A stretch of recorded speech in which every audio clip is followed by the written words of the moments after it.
Assalamualaikum warahmatullahi wabarakatuh. Saya Atika Permasari, calon guru penggerak Angkatan 9 dari SDN Pupus 5 Kabupaten Magetan. Izinkan saya pada kesempatan kali ini untuk memaparkan tugas modul 1.3 demonstrasi kontekstual mengenai visi guru penggerak. Visi merupakan sebuah cita-cita atau impian yang ingin diwujudkan di masa depan. Dan dalam menyusun sebuah visi guru penggerak, pendekatan yang bisa digunakan adalah pendekatan inquiry apresiatif. Pendekatan inquiry apresiatif adalah pendekatan yang bertujuan untuk mengenali aspek positif di sekolah dan mencari solusi untuk mempertahankannya, serta merancang strategi untuk mencapai perubahan yang lebih baik. Agar dapat menerapkan pendekatan inquiry apresiatif, maka langkah yang dapat dilakukan adalah dengan menggunakan metode Bagja. Bagja itu sendiri terdiri dari buat pertanyaan utama, ambil pelajaran, gali mimpi, jabarkan rencana, dan atur eksekusi. Buat pertanyaan utama berisi pertanyaan-pertanyaan untuk menentukan arah penelusuran atau penelitian yang akan dilakukan. Ambil pelajaran dimaksudkan untuk memandu bagaimana pengalaman positif dari individu, kelompok, atau komunitas lain yang akan dijadikan pembelajaran. Gali mimpi berupa narasi keadaan ideal jika prakarsa perubahan telah terwujud.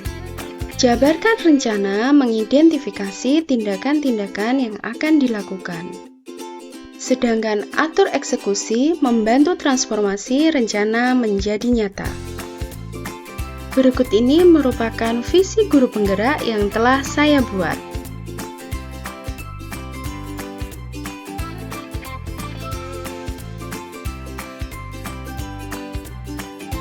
Untuk mewujudkan visi saya tersebut, maka saya membuat prakarsa perubahan, yaitu menumbuhkan minat baca siswa melalui gerakan literasi sekolah.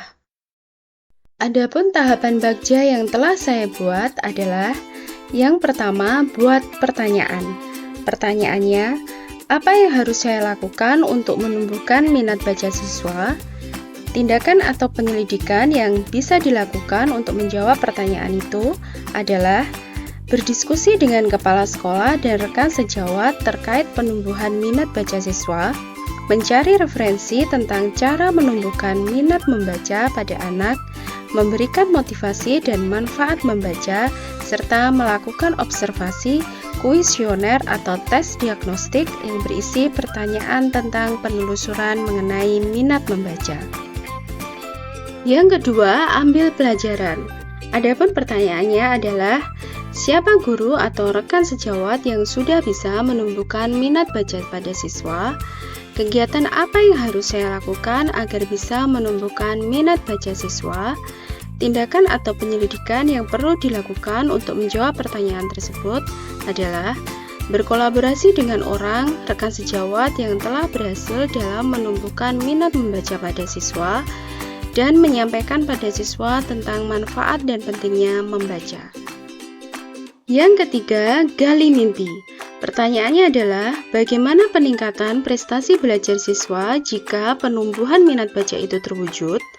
Hal apa yang harus saya lakukan agar penumbuhan minat baca pada siswa ini dapat terus berlanjut dan berkesinambungan? Tindakan dan penyelidikan yang perlu dilakukan untuk menjawab pertanyaan itu, mendokumentasikan setiap kegiatan proses pembelajaran, merencanakan kegiatan baru dan berkelanjutan agar penumbuhan minat baca siswa itu terus meningkat. Dan yang keempat adalah jabarkan rencana. Adapun pertanyaannya adalah, apa langkah sederhana untuk bisa menumbuhkan minat baca pada siswa? Apa sarana dan berapa lama waktu yang dibutuhkan dalam menumbuhkan minat baca pada siswa? Serta strategi dan langkah-langkah apa yang perlu dilakukan untuk menumbuhkan minat baca pada siswa? Tindakan atau penyelidikan yang perlu dilakukan diantaranya berkolaborasi dengan teman atau rekan sejawat terkait menumbuhkan minat baca pada siswa, menyiapkan sarana dan prasarana yang mendukung penumbuhan minat baca siswa, serta mencari referensi, merancang strategi, dan melakukan pembiasaan dalam pembelajaran. Yang kelima, atur eksekusi. Pertanyaannya, siapa saja yang saya libatkan untuk perencanaan penumbuhan minat baca pada siswa? Kapan rencana pelaksanaannya? Apa indikator keberhasilan program penumbuhan minat baca pada siswa tersebut? Dan apa tindak lanjut dari program penumbuhan minat baca pada siswa? Adapun tindakan atau penyelidikan yang perlu dilakukan diantaranya, kepala sekolah dan rekan sejawat menyusun strategi untuk menumbuhkan minat baca pada siswa, kemudian melaksanakannya dengan terencana dan berkesinambungan. Melibatkan siswa dalam program pembiasaan, seperti kegiatan membaca 10 menit sebelum kegiatan belajar mengajar, serta tukar buku dengan teman. Lalu, melakukan evaluasi dan refleksi terhadap kegiatan yang dilaksanakan. Demikian rancangan perubahan berdasarkan tahapan Bagja yang dapat saya sampaikan. Semoga melalui rancangan ini dapat membawa siswa menumbuhkan minat baca mereka, serta menghantarkan mereka mencapai karakter profil pelajar Pancasila. Terima kasih. Wassalamualaikum warahmatullahi wabarakatuh.